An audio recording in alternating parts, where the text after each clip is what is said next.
we're able to spend roughly $1.30, $1.35 on food for lunch.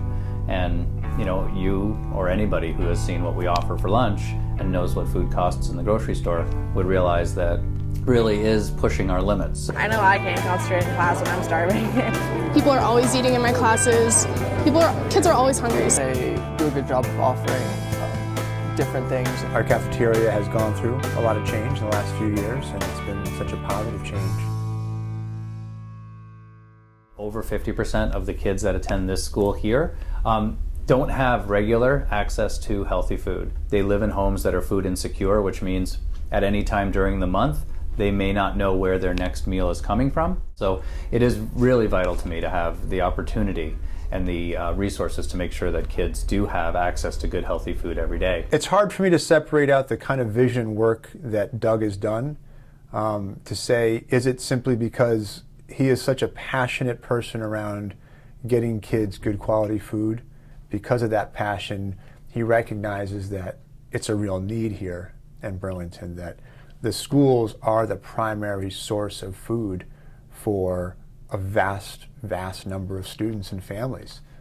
And that's not just even during the school time. He's also committed during the breaks, during the summertime. I've always had sort of a soft spot, if you will, to kids that maybe aren't being given the opportunity to just have a healthy meal when they get home. I mean, I never had that growing up. I never knew that there were kids that grew up hungry.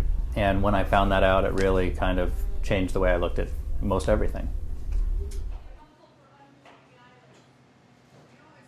From the standpoint of the customer, I have a lot of control as to what gets served in terms of food that gets chosen. But the food that we're able to choose is limited. The United States Department of Agriculture, USDA, oversees this program as well as all child nutrition programs in the country. So they have limitations on what we are allowed to serve, and conversely, they have requirements on what we have to serve. So that sort of pigeonholes us a little bit. And since we have to be within that $1.35, when we get all of the components on the plate that are required, it kind of really limits the amount of money we can spend on each component.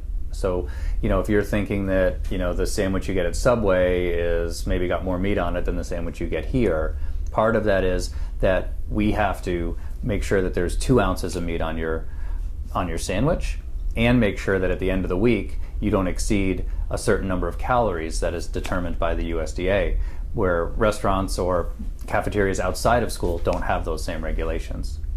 I think school lunch is okay. I think it's definitely better than it is at some other schools. I think that they really make an effort to listen to our concerns and to improve lunch. Definitely has a ways to go. I usually prefer to bring my own lunch from home. There's not a lot of variety, and that's what doesn't make it so great. It's like the same thing repeated over and over again.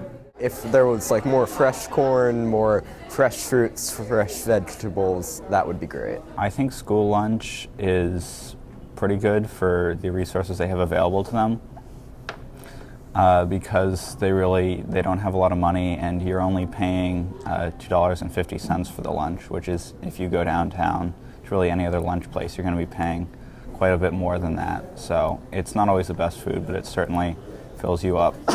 And they're really trying to do a good job with it.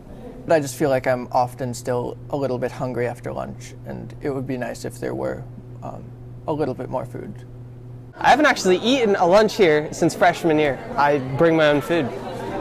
The kids here at Burlington High School don't know any different, so they can look at this food and think, wow, it's really great, or, wow, I would really like to see something else.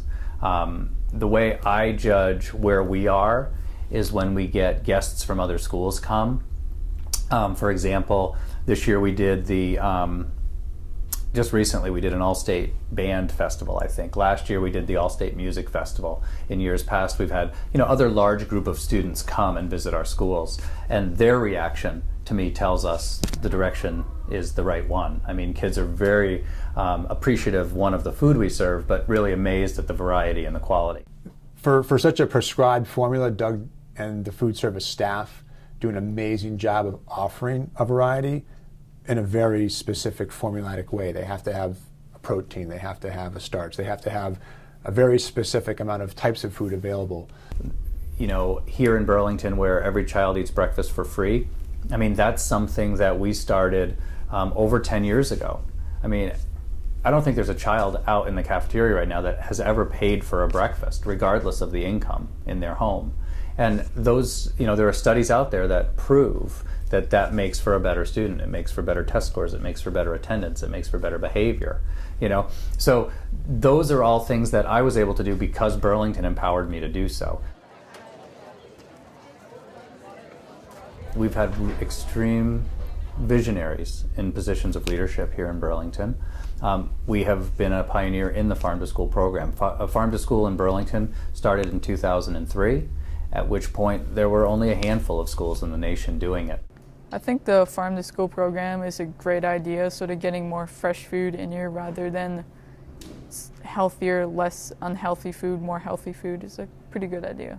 I think it's a really good program because sometimes the food we get is sort of, you know, frozen and shipped down here, and it's really nice. Not only is the food sort of better, it's a great way to support local businesses over sort of, you know, plants out west. It's really a cool thing. I mean, you know, we started Farm to School by buying apples from a local farmer, and we're culminating now 10 years later by planting our own orchard. I think it's a great program. I think that that's one of the advantages that we have compared to a lot of other schools in the country and around Vermont even.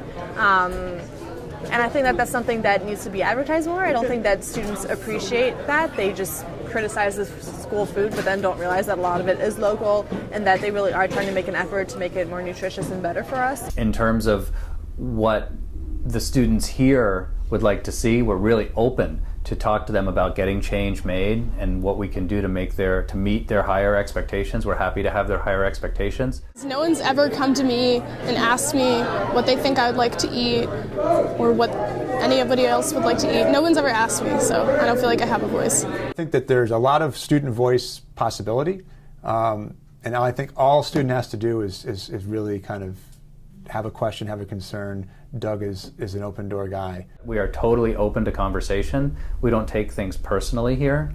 You know, our goal is a cafeteria that people feel welcome, people feel safe, and people feel cared for, and a food system and a food service where people feel they can have conversation with us. People feel that we are meeting their needs, you know, whether it's a dietary need, whether it's a religious need, whether it's a cultural need. I want to make sure that everybody feels that we're working in the right direction. And if there are kids or groups that feel that we need to be better or could be better, you know, I really welcome that conversation.